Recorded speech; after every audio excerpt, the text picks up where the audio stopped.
नमस्कार। आज की क्लास में हम देखने वाले हैं भारत की जलवायु। तो चलिए हम स्टार्ट करते हैं। सबसे पहले हम देखते हैं कि जलवायु किसे कहते हैं। ठीक है, तो जलवायु क्या होता है कि किसी भी स्थान की दीर्घकालिक वायुमंडलीय दशाओं को क्या कहते हैं, जलवायु कहते हैं। और मौसम किसे कहते हैं देखते हैं।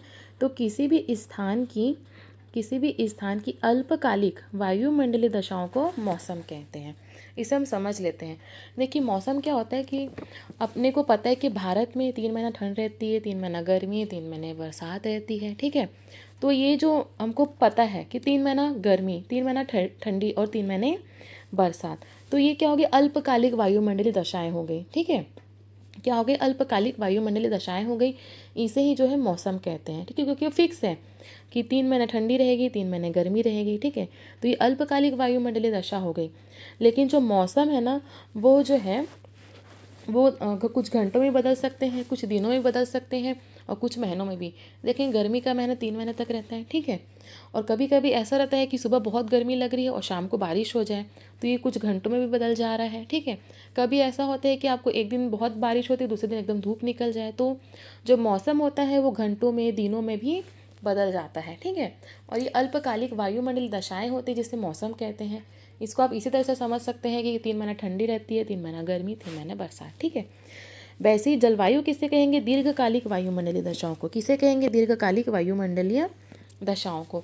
अब इससे क्या हो गया, क्या मतलब होगा कि जैसे आप देखेंगे कि भारत के, हम इसमें देख रहे हैं कि भारत में आप देखेंगे कि पहले ठंडी आती है, फिर गर्मी आती है, फिर बरसात, फिर ठंडी, फिर गर्मी, बरसात।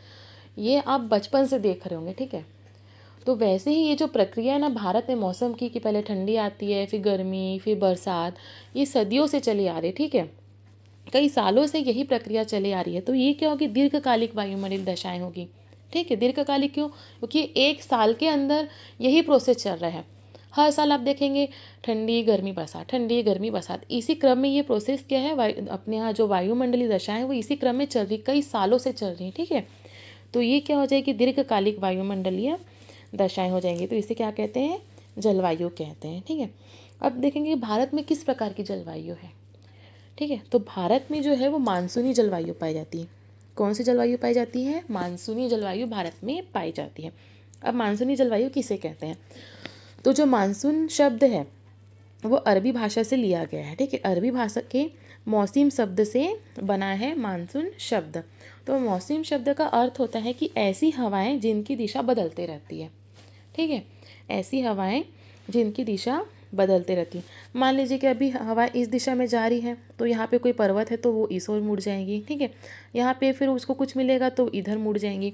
तो मानसून का मतलब क्या होता है कि हवाओं की दिशा में बदलते रहती है। तो भारत में ना इसी प्रकार की जलवायु मानसूनी, क्योंकि भारत में बहुत सारे पर्वत पठार है, इससे टकराएगी तो इधर मुड़ेगी, उससे टकराएगी तो उधर मुड़ेगी। ठीक है, इस तरह जो है इसकी हवाएं जो है बदलते रहती हैं। ठीक है, और हवाई कई रीज़न से ही बदलती है। जैसे आप देखेंगे कि फेरल का नियम है। फेरल का नियम कहता है कि ये आपका जो है भूमध्य रेखा है। ठीक है, और ये भूमध्य रेखा जो है ग्लोब, ये आपका ग्लोब है। तो भूमध्य रेखा जो होती है वो ग्लोब को 2 भागों में बांट देती है। ऊपर को उत्तरी गोलार्ध बोलते हैं और नीचे क्या बोलते हैं, दक्षिणी गोलार्ध। ठीक है, तो फेरल का नियम कहता है कि जैसे ही हवाएं उत्तरी गोलार्ध में प्रवेश करती हैं वो क्या होती है, दाईं ओर मुड़ जाती हैं। कहाँ मुड़ जाती हैं, दाईं ओर, मीन्स राइट साइड वो मुड़ जाती हैं। और दक्षिणी गोलार्ध में जो हवाएं होती हैं वो बाईं ओर मुड़ जाती हैं। ठीक है, तो फेरल का नियम भी क्या कहता है, हवाओं में परिवर्तन को बता रहा है। उत्तरी गोलार्ध में दाईं ओर मुड़ेगी, दक्षिणी गोलार्ध में बाईं ओर मुड़ेगी। ठीक है, तो मानसून शब्द का आपको मतलब समझ में आया कि हवाओं की दिशा में परिवर्तन। ठीक है, उसके बाद हम देखते हैं कि भारत में मौसम कितने प्रकार के हैं। तो भारत में 4 ऋतुएं होती है। ठीक है, भारत में क्या होती है, 4 ऋतुएं हैं। शीत ऋतु, ठंडी आती है, ठंडी के बाद आप देखें गर्मी आएगी, गर्मी के बाद वर्षा ऋतु आ जाएगी, उसके बाद क्या आ जाएगी आपकी शरद ऋतु। क्या आ जाएगी, शरद ऋतु। ठीक है, इसको समझने के लिए सबसे पहले हम ये समझ लेते हैं कि आपको कुछ चीज़ें एकदम ही याद ही रखनी है। ठीक है, जैसे कि आप देखते हैं कि बीच में कौन सी रेखा होती है, भूमध्य रेखा। कौन सी रेखा है, भूमध्य रेखा। इसके ऊपर में आपकी कर्क रेखा है। कौन सी रेखा है, कर्क रेखा। और नीचे है आपकी मकर रेखा। ठीक है, जो भूमध्य रेखा है इसी को विषुवत रेखा भी बोलते हैं, 0 डिग्री अक्षांश रेखा है ये। ठीक है, ऊपर में आपको पता है कि कर्क रेखा 23.5 डिग्री अक्षांश रेखा है, जो कि आपके भारत के मध्य से ही होकर के गुजरती है। ठीक है, और नीचे आपकी मकर रेखा है दक्षिणी गोलार्ध में।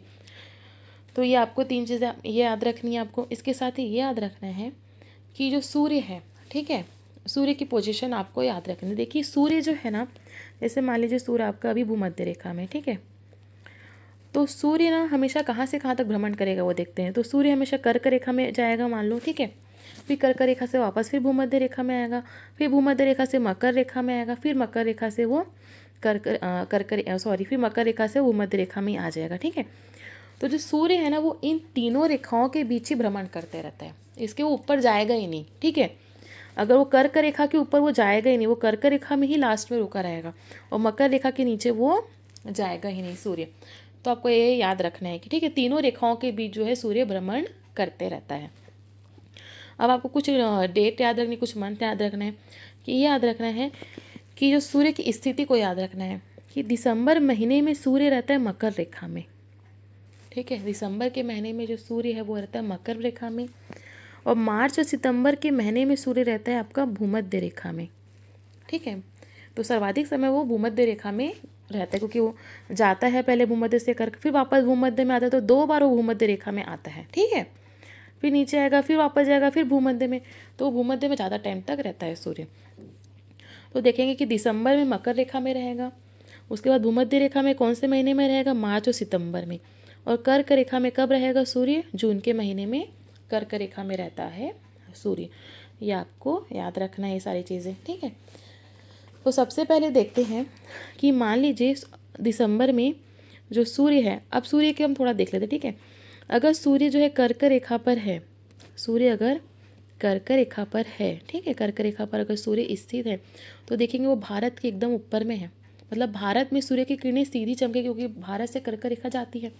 और अगर सूर्य कर्क रेखा पर है, मस्त मीन्स भारत के जस्ट ऊपर में है, ठीक है, तो सीधी रोशनी भारत में पड़ेगी, मीन्स भारत में बहुत ही ज़्यादा गर्मी रहेगी, ठीक है।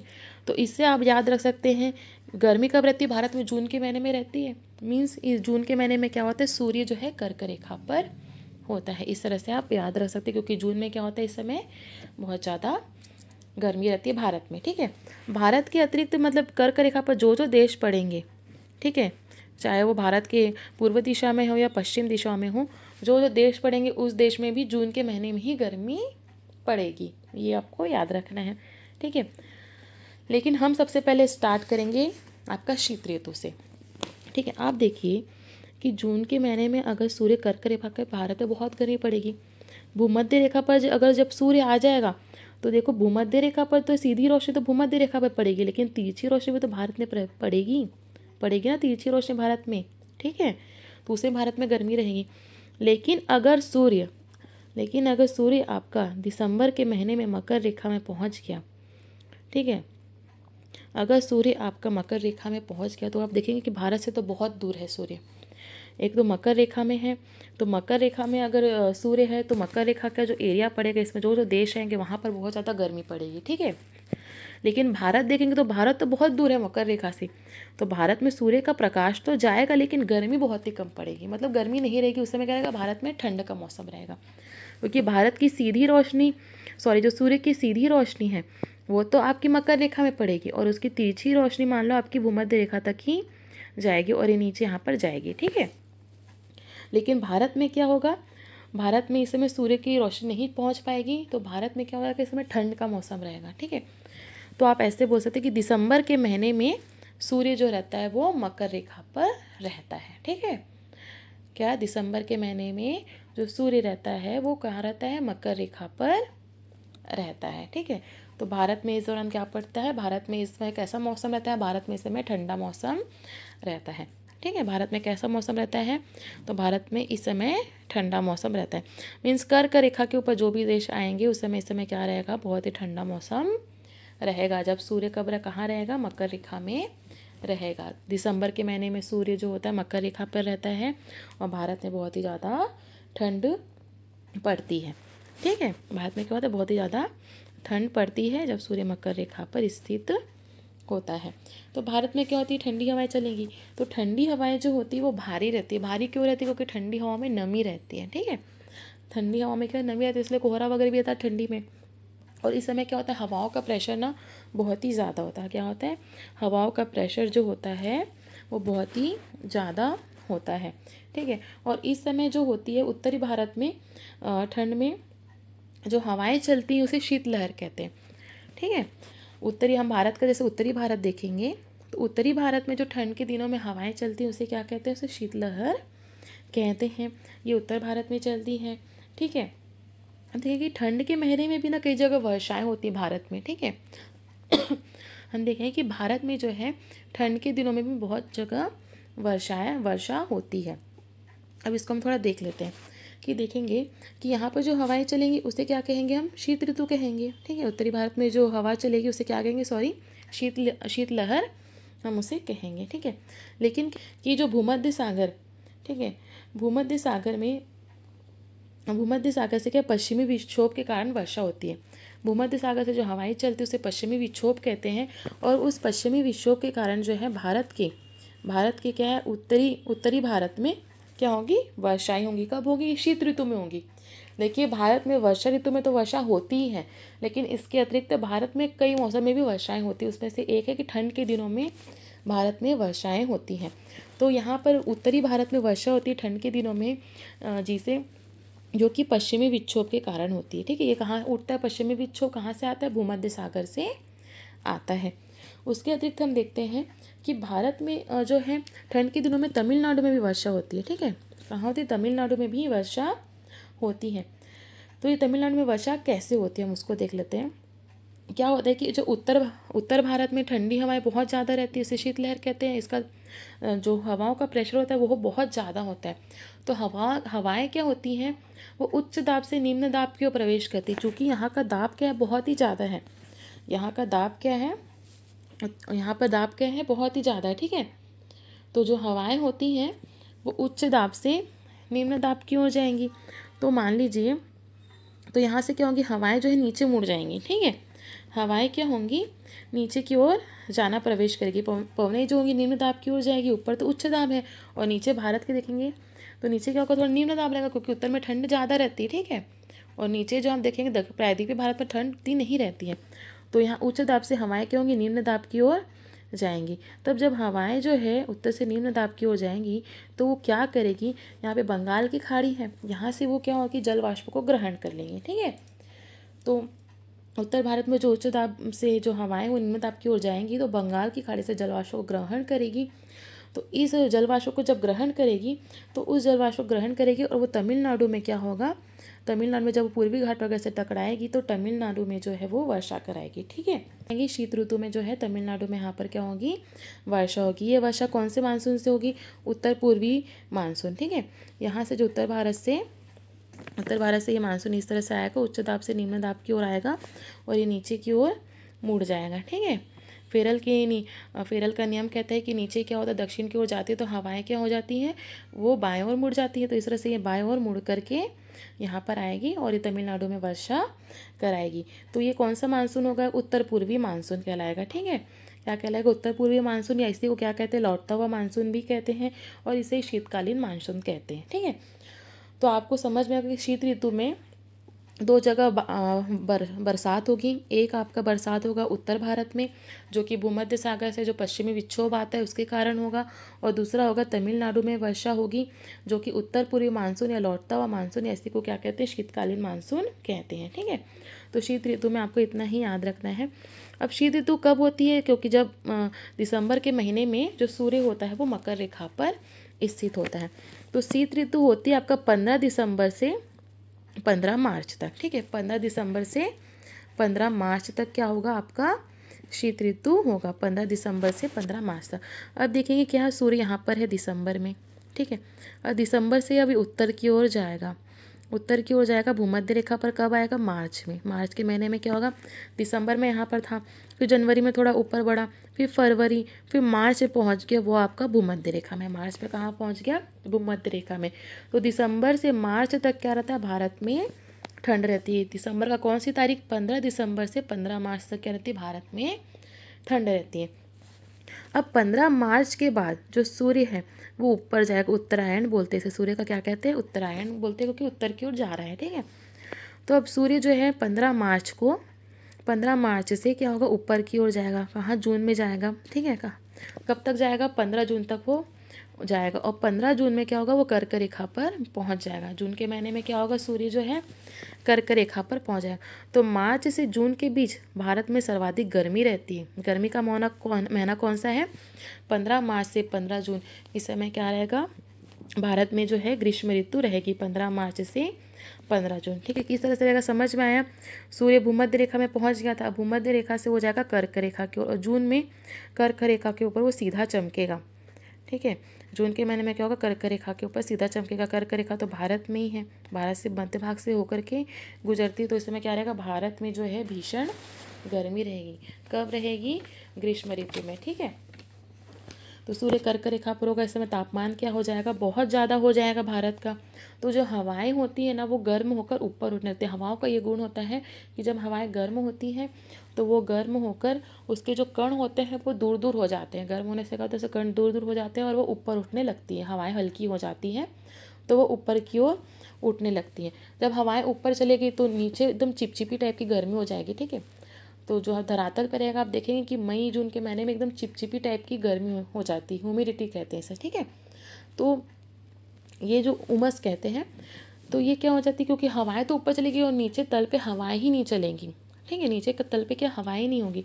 लेकिन क्या होता है, जब ऐसी हवाएं जब ऊपर उठ जाती हल्की होकर गर्म हवाएं, तो जो आसपास की हवाएं हैं वो बहुत ही स्पीड से भारत में प्रवेश कर जाती है। ठीक है, वो निम्न दाब वाला जो क्षेत्र है, हवाएं ऊपर उठ गई, नीचे तो हवाएं है ही नहीं, तो आसपास की हवाएं क्या होंगी, एकदम स्पीड से वहाँ पे घुस जाएंगी। ठीक है, तो जब एकदम स्पीड से भारत में हवाएं जो इधर, पहले तो हवाएं ऊपर उठ चुकी हैं।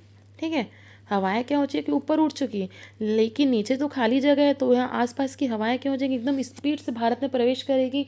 इससे क्या होगा, भारत में आंधी तूफान आएगा, चक्रवात आएगा, मूसलाधार बारिश होगी। तो इस टाइप की घटनाएं कि गर्मी के मौसम में भारत में घटेंगी। ठीक है, तो गर्मी के मौसम में क्या होगा कि उत्तर भारत में जो गर्म हवाएं चलती है उसे लू कहते हैं। क्या कहते हैं, लू कहते हैं। ठीक है, और बंगाल में जो हवाएं चलती हैं, ठीक है, जो पश्चिम बंगाल में जो हवाएं चलती है उसे काल बैसाखी कहते हैं। क्या कहते हैं, पश्चिम बंगाल में जो हवाएं चलती हैं उसे काल बैसाखी कहते हैं। उत्तर भारत में क्या कहते हैं, उसे लू कहते हैं। असम में क्या कहते हैं, बोडो चिल्ली कहते हैं। क्या कहते हैं, बोडो चिल्ली। ठीक है, जो हवाएं चलती है उसे क्या कहते हैं, बोडो चिल्ली कहते हैं। और पूर्वी भारत में ओवरऑल इसे नार्वेस्टर कहते हैं। क्या कहते हैं, नार्वेस्टर कहते हैं। हम देखें कि भारत में जो है सर्वाधिक जो गर्मी है वो मई के महीने में पड़ती है। ठीक है, भारत में सर्वाधिक में गर्मी क्या होती है, मई के महीने में पड़ती है, क्योंकि जून से जो है मानसून लगभग स्टार्ट हो जाता है, केरल में तो पहुंच ही जाता है। तो भारत में सर्वाधिक गर्मी कौन से महीने पड़ेगी, आपका मई के महीने में पड़ेगी। ठीक है, अब क्या होगा कि भारत में क्या होगा कि जो गर्मी का जब महीना था और जब सूर्य जो है कर्क रेखा पर था। ठीक है, तो सूर्य जो था कहाँ पर था, यहाँ पे कर्क रेखा पर सूर्य था। ठीक है, तो वो हवाओं को तो ऊपर ले गया, क्योंकि हवाओं को उसने गर्म किया, हवाएं हल्की ऊपर उड़ गई। ठीक है, आंधी तूफान आ गया भारत में।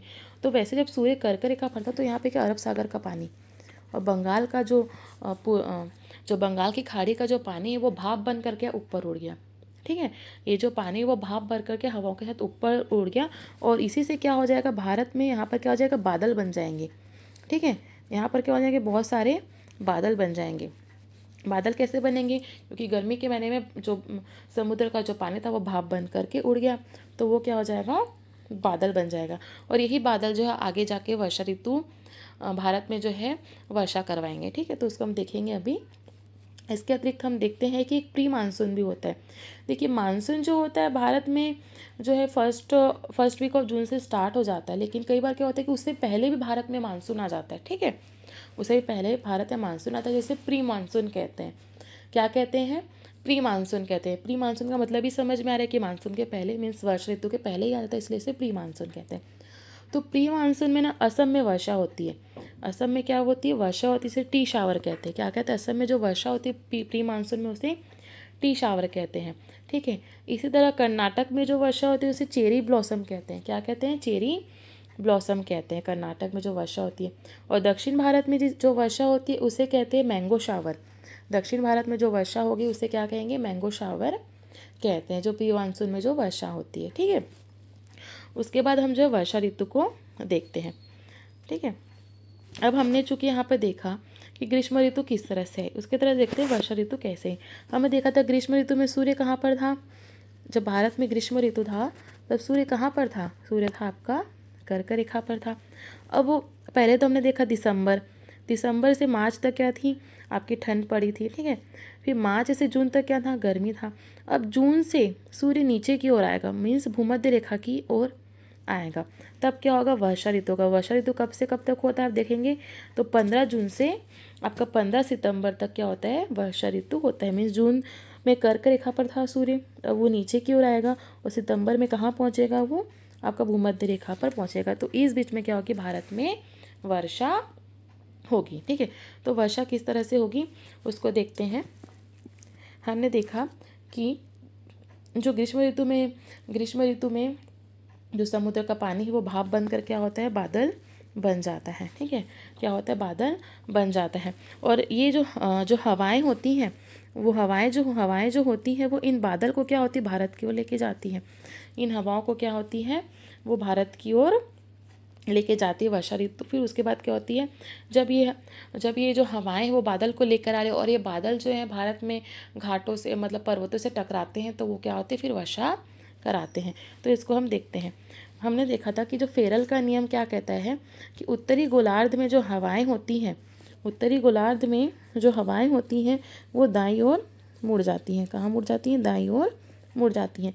तो यहाँ पर जो बादल बने थे और हवाएं जो इन बादल को धकेल के जो है भारत में लेके जा रही हैं, तो ये बादल को कहाँ मोड़ देंगी, हवाएं दाईं ओर मोड़ देंगी, ठीक है। कहाँ मोड़ देंगी, दाईं ओर मोड़ देंगी। तो अब देखते हैं कि बादल मतलब किस तरह से आ रहा है यहाँ पर, ठीक है। हम देखेंगे कि जो बादल है जैसे ही वो ऊपर आता है, ठीक है, तो यहाँ पर सबसे पहले क्या होता है, दाईं ओर मुड़ गया है बादल, तो वो सबसे पहले केरल में वर्षा कराएगा। सबसे नीचे केरल है आपका, ठीक है। तो यहाँ पर पश्चिमी घाट पर्वत है। कौन सा पर्वत है, पश्चिमी घाट का जो है यहाँ पर पर्वत है। तो सबसे पहले जब बादल आएगा तो वो कहाँ होगा, आपका केरल में टकराएगा, ठीक है। केरल में टकराएगा। ये फर्स्ट वीक ऑफ जून में क्या होगा, ये केरल में प्रवेश कर देता है। क्या, मानसून जो होता है केरल में प्रवेश करता है। सबसे पहले भारत के किस राज्य में मानसून प्रवेश करता है, तो वो केरल में प्रवेश करता है फर्स्ट वीक ऑफ जून में। दो भागों में क्यों बटेगा, क्योंकि जो भारत की जो आकृति है, भू आकृति ही ऐसी है, क्योंकि वो एक प्रायद्वीप है। क्या है, एक प्रायद्वीप है, तो इस वजह से वो नुकीला है। तो जब वो केरल में टकराएगा मानसून, ठीक है, मानसून मीन्स क्या हो गया, बादल, वो केरल में टकराया तो यहाँ से वो दो भागों में बढ़ जाएगा। एक भाग उसका अरब सागर की शाखा कहलाएगी और दूसरा भाग इसका बंगाल की खाड़ी की शाखा जो कहलाएगी, ठीक है। तो अब जो है यहाँ पे पश्चिमी घाट पर्वत है। अभी अरब सागर की जो शाखा है यहाँ पर वर्षा कराएगी, ठीक है। वो पश्चिमी घाट के पश्चिमी हिस्से में क्या करेगी, वर्षा कराएगी। लेकिन ये जो हिस्सा है तो सूखा हो जाएगा, क्योंकि यहाँ पे वर्षा होगी ही नहीं। यहाँ पे क्या होगी, वर्षा होगी नहीं, ठीक है। तो महाराष्ट्र का जो एरिया वृष्टि छाया क्षेत्र कहलाएगा। देखिए क्या होता है कि जैसे अगर कोई पर्वत है, यहाँ पर अगर बादल टकरा रहा है तो इस एरिया में क्या होगी, वर्षा होगी, तो यहाँ पर अधिकतम वर्षा होगी। लेकिन ये एरिया क्या कहलाएगा, ये एरिया सूखा कहलाएगा, क्योंकि यहाँ पे वर्षा होगी ही नहीं, ठीक है। तो वैसे ही यहाँ पर अगर पश्चिमी घाट है तो यहाँ पर क्या होगा, बादल जो है पश्चिमी घाट के पश्चिमी हिस्से में तो वर्षा कराएगा, लेकिन पूर्वी हिस्से में वर्षा नहीं कराएगा। तो ये क्या हो जाएगा, वृष्टि छाया क्षेत्र हो जाएगा, ठीक है। उसके बाद जो है मानसून ऊपर पहुँचेगा। तो यहाँ पर जो है गुजरात में देखेंगे तो गिर की पहाड़ी है, तो गुजरात के निचले हिस्से में यहाँ पे क्या होगा, मानसून टकराएगा तो गुजरात के निचले हिस्से में वो वर्षा कराएगा। और गुजरात का जो उत्तरी हिस्सा है यहाँ पर वो वर्षा नहीं हो पाएगी, बहुत ही कम वर्षा होगी। तो यहीं पर क्या है, कच्छ का रण है। कच्छ का रण मीन्स क्या होता है, रेगिस्तान। तो कच्छ का रेगिस्तान है, क्योंकि वहाँ पे वर्षा नहीं हो पाती है, ठीक है। वैसे हम एमपी में देखेंगे तो एमपी में क्या है, पर्वत आपको यहाँ पता है, विंध्याचल पर्वत है, नीचे सतपुड़ा है और ये मैकल पर्वत श्रेणी है। तो जब अरब सागर की जो शाखा यहाँ पर आएगी मानसून की, तो वो यहाँ अंदर में प्रवेश करेगी, मध्य प्रदेश के अंदर क्या है, चली जाएगी। तो मध्य प्रदेश के मध्य भाग में वर्षा होगी, क्यों कि है ना, क्योंकि यहाँ पे पहाड़ है, ऊपर में विंध्याचल है, नीचे सतपुड़ा पर्वत है, इधर मैकल पर्वत श्रेणी है। तो इन सब से टकरा के जो बादल हैं यहाँ पर क्या कराएंगे, वर्षा करा देंगे। लेकिन मध्य प्रदेश का ये जो ऊपरी हिस्सा है और मध्य प्रदेश का यहाँ पर जो सतपुड़ा के नीचे वाला हिस्सा है, वहाँ पर क्या है, बारिश नहीं होती, वृष्टि छाया क्षेत्र में वो आ जाते हैं। और चूँकि छत्तीसगढ़ मध्य प्रदेश के बॉर्डर में यहाँ पे मैकल श्रेणी है, तो जो मानसून है वो यहाँ पर पहुँच ही नहीं पाता है, ठीक है। वहीं पे वो घूम घूम के एमपी में ही क्या हो जाता है, वो बारिश करवा देता है। उसके बाद देखेंगे कि यहाँ पर तो गिर की पहाड़ी से टकरा के यहाँ वर्षा कराए, और यहाँ पर आपका अरावली पर्वत, और मानसून की दिशा तो ऐसी ही है ना, दाईं ओर ही है, तो वो अरावली पर्वत से भी नहीं टकरा पाएगा। वो अरावली पर्वत उसके समानांतर है, मानसून में जो दिशाएं चली उसके समानांतर हैं, तो अरावली पर्वत से वो टकराएगा नहीं, तो क्या होगा, राजस्थान में वर्षा ही नहीं होगी, कि अरावली पर्वत क्या ऐसा खड़ा हुआ है, ठीक है। इस वजह से क्या हो जाएगा, हवाएं यहाँ से टकराएंगे नहीं, बादल टकराएगा नहीं, तो बारिश होगी ही नहीं। तो राजस्थान में क्या हो जाएगा, बहुत ही कम बारिश होती है, सूखाग्रस्त क्षेत्र हो जाता है राजस्थान। और यहाँ पर तो आपको पता है, यहाँ पर मरुस्थल भी है, ठीक है, थार का मरुस्थल। उसके बाद देखेंगे कि आपका दिल्ली में एक रायसीना की पहाड़ी है। दिल्ली में क्या है, एक रायसीना की आपकी पहाड़ी है। तो जब मानसून यहाँ पर आएगा, टकराएगा, तो थोड़ी बहुत वर्षा क्या होगा, वो दिल्ली में कराएगा। उसके बाद फिर मानसून जो स्ट्रेट निकल जाएगा, तो आपका ये हिमालय श्रृंखला है, क्या है यहाँ पर, हिमालय पर्वत श्रृंखला है। फिर जब उत्तराखंड में जाएगा, तो उत्तराखंड में बहुत सारे पहाड़ है, तो यहाँ पे जब वो बादल जो है इन पहाड़ों से टकराएंगे, तो यहाँ पे बहुत भारी वर्षा होगी, ठीक है। जिससे और कई बार क्या होता है, बादल फटने की भी घटनाएं यहाँ पर हो जाती है उत्तराखंड में, क्योंकि बहुत सारे बादल हैं और यहाँ पर बहुत सारे पहाड़ है। तो जब बादल यहाँ से आप यहाँ पर आके टकराएगा, तो बहुत भारी बारिश होती है, बादल फटने की भी घटनाएं यहाँ पर होती हैं। फिर यहाँ से जो टकरा कर जो बादल है वो वापस हो जाता है, यहाँ से टकरा कर क्या होता है, बादल जो है वापस हो जाता है, और दिल्ली तक आके बादल का पानी क्या होता है, ख़त्म हो जाता है। तो अरब सागर की जो शाखा है वो दिल्ली तक आकर क्या हो जाती है, ख़त्म हो जाती है लगभग, ठीक है। थोड़े बहुत ही बादल रहते हैं, फिर दिल्ली में थोड़ी बहुत बारिश होती है। उसके बाद हम देखते हैं कि बंगाल की खाड़ी की शाखा को।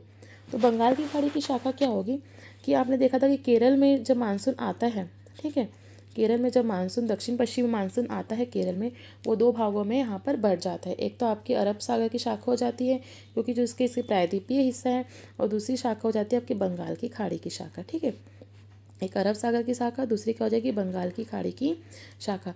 तो ये हवाएं जो फेरल के नियम के अनुसार दाईं ओर ही चलती हैं, कहाँ चलती हैं, दाईं ओर ही चलती हैं। तो इससे क्या हो जाएगा, इससे जो होगा पूर्वी, आप देखेंगे अरब सागर की शाखा से जो है भारत के पश्चिमी भाग पर बारिश होती है, और जो आपका जो बंगाल की खाड़ी की शाखा है उससे क्या होगा, पूर्वी भारत पर बारिश होती है, ठीक है। कहाँ पर होगी, पूर्वी भारत पर जो है बारिश होगी। अब यहाँ पर बारिश कैसे होगी, तो हम देखते हैं कि पूर्वी भारत में देखेंगे, तो यहाँ पर इस एरिया में क्या हो गया, पूर्वी घाट है, इस एरिया में क्या है, पूर्वी घाट है, ठीक है। इसको हम अच्छे से देख लेते हैं, यहाँ पर क्या है, पूर्वी घाट है, ठीक है। लेकिन बादल तो यहाँ से जा रहा है, तो इस एरिया में तो बिल्कुल बारिश नहीं होगी, लेकिन भारत के जो इस हिस्से में है वहाँ पर क्या थोड़ी बहुत ही बारिश होगी। फिर ऊपर जाएगा तो मेघालय में पहाड़ियाँ हैं, कौन कौन सी पहाड़ियाँ हैं, गारो की पहाड़ियाँ, इस तरह से खासी, गारो खासी जयंतिया की पहाड़ियाँ हैं, ठीक है। तो ये जब मानसून है, ये जो मानसून है वो यहाँ पर जब प्रवेश करेगा, तो यहीं पे घूम घूम के वो मेघालय में बहुत ही ज़्यादा वर्षा कराएगा, क्या कराएगा, मेघालय में बहुत ही ज़्यादा वर्षा कहलाएगा। तो हम देखेंगे कि जो मेघालय का जो मानसीराम है, वहाँ पर संसार की मतलब सर्वाधिक वर्षा वहीं पर होती है। भारत के मानसीराम में क्या होती है, सर्वाधिक वर्षा वहीं पर होती है, क्योंकि मेघालय में जो पर्वत है गारो खासी जयंतिया, वो इस आकार में है, जो चारों तरफ से क्या होते हैं, बादलों को वहाँ पे ब्लॉक कर ले, तो वहीं पे घूम घूम के वो बहुत ही अधिक वर्षा कराते हैं वहाँ पे मेघालय में। तो मेघालय के मानसून में सर्वाधिक वर्षा होती है, ठीक है। लेकिन कुछ बादल जो ऊंचाई पर होते हैं, जो कुछ मानसून जो है ऊंचाई पर होते हैं, तो वो क्या होते हैं, इन जो पहाड़ों को पार करके आगे निकल जाते हैं। तो अरुणाचल प्रदेश की डफला की पहाड़ियाँ और असम की जो मिकिर की पहाड़ियाँ, उससे टकरा के वो अरुणाचल प्रदेश असम के जो क्षेत्रों में क्या कराते हैं, बारिश कहलाते हैं, ठीक है। उसके बाद क्या होगा, कुछ जो बादल हैं, ठीक है, यहाँ पर हम देखते हैं कि गारो खासी की जो पहाड़ियाँ इस तरह से हैं। तो ये जो मानसून आ रहा है वो क्या होगा, गारो की पहाड़ी से बाहर से भी टकराएगा, अंदर तो प्रवेश करेगा ही, तो बाहर से भी टकराएगा, तो ये ऐसी वापस जो है इधर इस साइड उत्तर की ओर मुड़ जाएंगे, उत्तर पश्चिम की ओर ये मुड़ जाएंगे, ठीक है। जब ये उत्तर पश्चिम की ओर मुड़ेंगे, तो आप देखेंगे बिहार में वर्षा कराएंगे, उत्तर प्रदेश में वर्षा कराएंगे, फिर दिल्ली में भी जो है वर्षा कराएंगे। दिल्ली में जो है ये बहुत ही कम वर्षा कराएंगे, ठीक है। अब हमने देखा था कि जो अरब सागर की जो शाखा आई थी, वो दिल्ली में उसका मानसून रुका हुआ था, ठीक है। जब पश्चिम बंगाल की भी जो बंगाल की खाड़ी की शाखा का जो मानसून है वो भी अब दिल्ली में जा कर के रुक गया है, दिल्ली में जा कर के रुक गया है। अब दोनों की जो शाखा यहाँ पर मिल करके दिल्ली में वर्षा कराएंगे, ठीक है। अरब सागर की खाड़ी की शाखा और बंगाल की खाड़ी की जो शाखा है वो मिल करके क्या होंगे, दिल्ली में क्या हो जाएंगी, बारिश कराएंगी। तो दिल्ली में इन दोनों के कारण ही बारिश होगी। फिर दिल्ली से जो इसकी जो शक्ति है, जो बादल वहाँ ज़्यादा हो जाएगा, दोनों शाखा से थोड़ा थोड़ा बादल आगे है।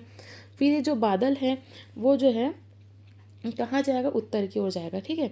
दोनों जो हैं उत्तर की ओर जब जाएंगे तो यहाँ पर हिमालय पर्वत है, तो ये क्या होगा, हिमालय पर्वत से टकरा जाएंगे। हिमालय पर्वत से टकराएंगे तो हिमाचल प्रदेश में वर्षा कराएंगे, ठीक है। क्या होगा, हिमाचल प्रदेश में वर्षा कराएंगे, फिर ये लौट के आएंगे, फिर ये पंजाब में वर्षा कराएंगे, लौट कर आएंगे तो क्या होगा, पंजाब में वर्षा कराएंगे। तो भारत में सबसे बाद में वर्षा कहाँ पर हो रही देखेंगे तो पंजाब में, ठीक है। और भारत में आप देखेंगे तो सबसे पहले वर्षा कहाँ पर हो रही थी, तो भारत में सबसे पहले मानसून आता है आपका केरल में, ठीक है। और सबसे बाद में मानसून कहाँ पर आ रहा है, भारत में पंजाब में आ रहा है, ठीक है। सबसे ज़्यादा वर्षा कहाँ पर हुई थी, मेघालय के मानसीराम में हुई थी। और सबसे कम वर्षा बोलेंगे तो आप देखेंगे कि हिमालय पर्वत है, तो हिमालय पर्वत के ऊपर तो मानसून जा ही नहीं सकता है, ठीक है। अगर यहाँ पर जैसे हिमालय पर्वत है तो हिमालय पर्वत के ऊपर तो मानसून जा ही नहीं सकता है। तो यहाँ जो लद्दाख है, लद्दाख में तो बिल्कुल भी बारिश नहीं होगी। इसलिए जो भारत का जो सबसे कम बारिश वाला क्षेत्र कौन सा है, लेह है, ठीक है। जो कि लद्दाख का जो राजधानी कैपिटल लेह जो है, भारत में सबसे कम वर्षा कहाँ पर होती है, यहीं पर होती है। सर्वाधिक वर्षा मेघालय में होती है। सबसे पहले मानसून आता है केरल में, सबसे बाद में आता है पंजाब में, ठीक है। तो आई होप आपको मानसून भी समझ में आएगा कि मीन्स आपको वर्षा ऋतु जो है समझ में आ गई होगी। उसके बाद हम देखते हैं शरद ऋतु। तो शरद ऋतु क्या होती है, तो शरद ऋतु को हम देखते हैं कि शरद ऋतु में देखेंगे हमने क्या था, जब मानसून आया तो मानसून कब आया था कि जब जब जून के महीने में जब सूर्य जो है कर्क रेखा पर था, तो कर्क से जब भूमध्य रेखा की ओर आया तो जून से सितंबर तक क्या था, भारत में मानसून था। अब सितंबर से दिसंबर तक जब सूर्य जो है भूमध्य रेखा से मकर रेखा की ओर आएगा तब क्या होगा, भारत में शरद ऋतु होगी। मीन्स 15 सितंबर से 15 दिसंबर तक क्या होगी, भारत में शरद ऋतु होगी, ठीक है। तो हम देखते हैं कि शरद ऋतु में क्या होता है। शरद ऋतु में क्या होता है कि मौसम जो है ना औसत रहता है, ठीक है। मौसम क्या होता है इस समय, औसत होता है। इस समय जो होता है आप देखेंगे शरद ऋतु में कि उत्तर भारत में, जो उत्तर भारत है वहाँ पर जो है वर्षा तो नहीं होती है शरद ऋतु में, लेकिन जो बंगाल की खाड़ी के जो आसपास का क्षेत्र है, ठीक है, बंगाल की खाड़ी के जो आसपास का क्षेत्र है, इन क्षेत्रों में जो कई चक्रवाती तूफान वगैरह आते हैं, ठीक है। क्या होता है, कई चक्रवाती तूफान वगैरह इस क्षेत्र में आते हैं। तो आई होप आपको सारे मौसम समझ में आए होंगे। अब हम थोड़ा जो वर्षा को ही हम मेन जो है मानसून तो वर्षा ही है, तो वर्षा को हम डिटेल में देख लेते हैं। तो भारत में वर्षा का वितरण किस प्रकार से देखते हैं, तो भारत में जो है 75% वर्षा दक्षिण पश्चिम मानसून से होती है, ठीक है। भारत में कैसे वर्षा होती है, दक्षिण पश्चिम मानसून से होती है। इससे 75% वर्षा, ठीक है, भारत की 75% वर्षा जो है दक्षिण पश्चिम मानसून से होगी। इसे दो भाग में बांटा गया है, एक अरब सागर की शाखा, दूसरी बंगाल की खाड़ी की शाखा। उसके बाद देखेंगे भारत में जो वर्षा है शीतकालीन मानसून या उत्तर पूर्वी मानसून, ऐसी को जो लौटता हुआ मानसून कहते हैं, उससे होती है 13% वर्षा। कितनी होती है, 13% वर्षा होती है शीतकालीन मानसून। शीतकालीन मीन्स कुछ ठंड के समय जो हमने देखा था, ठंड के समय ठंडी हवाएं जो ऊपर ठंडी हवाओं के कारण उच्च दाब हो जाता है और हवाएं उच्च दाब से निम्न दाब की ओर जाती हैं, मीन्स उत्तर पूर्व की ओर हवाएं मुड़ के वो वापस आती हैं। तो तमिलनाडु में इस समय वर्षा होती है, इसे क्या कहते हैं, शीतकालीन मानसून। तो इससे लगभग 13% वर्षा और हो जाती है, ठीक है। और हम देखेंगे उसके बाद प्री मानसून से 10% वर्षा होती है। प्री मानसून क्या था कि गर्मी के पहले वर्षा ऋतु के पहले कई बार मतलब जून के पहले ही वर्षा हो जाती है भारत में कुछ कुछ हिस्सों में, तो इसे क्या कहते हैं, प्री मानसून कहते हैं। तो 10% वर्षा होती है इससे, ठीक है। अप्रैल मई के महीने में होती है, चक्रवाती वर्षा बोलते हैं इसे। उसके बाद एक होती है आपकी पश्चिमी विक्षोभ से वर्षा। क्या होती है, पश्चिमी विक्षोभ से वर्षा। ये 2% होती है जो कि उत्तर भारत में होती है। कब होती है, शीत ऋतु के समय होती है, ठंड के दिनों में उत्तर भारत में वर्षा होती है जो कि पश्चिमी विक्षोभ से होती है, जो कि भूमध्य सागर से उठता है। तो इतना आपको याद रखना है किसमें, भारत की जलवायु में, ठीक है। आई होप आपको मेरा वीडियो पसंद आया है। अगर आपको मेरा वीडियो पसंद आया तो प्लीज़ मेरे चैनल को सब्सक्राइब जरूर कीजिएगा। धन्यवाद। पूरे भारत में मानसून कब फैलता है, तो वो है 15 जुलाई तक पूरे भारत में जो है मानसून क्या होता है आपका फैल जाता है। ठीक है, अब देखेंगे कि जो मानसून है वो आपका पहुंचा कहाँ पर, दक्षिणी पश्चिमी मानसून। भारत में किस तरह का मानसून आता है, दक्षिणी पश्चिम मानसून आता है। ठीक है, भारत का मानसून कौन सी दिशा से आता है, दक्षिणी पश्चिम दिशा से आता है। आप देखेंगे ये भारत का दक्षिणी एरिया है। ठीक है, ये भारत का क्या है, दक्षिण एरिया है, और पश्चिम एरिया है। ये जो एरिया भारत का क्या है, दक्षिण पश्चिम एरिया है। ठीक है, तो यहाँ पर मानसून सबसे पहले आएगा।